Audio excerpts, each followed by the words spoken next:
Nang dahil sa ginawa ni Carla na prank kay Jomar dito ay may lumabas na katotohanan.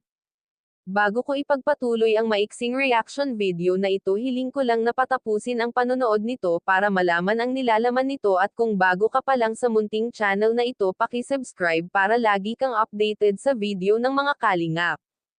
At pakisuportahan natin ang ama ng kalingap na Val Santos, matubang Ate Edna Vlog at si Kalingap Rab. Isang mapagpalang araw sa inyong lahat mga kalingap, at shoutout nga pala sa patuloy na sumusuporta sa aking YouTube channel, lalong-lalo na sa mga viewers natin na walang sawang nanonood at sumusuporta. Maraming salamat. Mga kalingap, nang dahil sa ginawang prank ni Carla kay Jomar. Dito nga mga kalingap ay nabuking si Jomar, dahil sa bibig na mismo ni Jomar na kahit umayaw na si Carla magpa-love team ay irutuloy pa rin daw nito ang panliligaw kay Carla.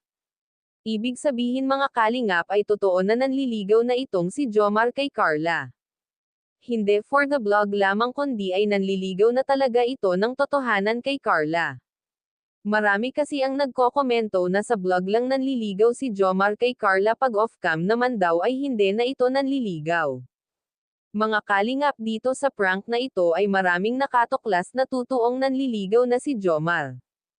Dahil sa prank ni Carla kay Jomar na ayaw niya na ng love team, at kung gusto siya e-vlog ay siya na lang.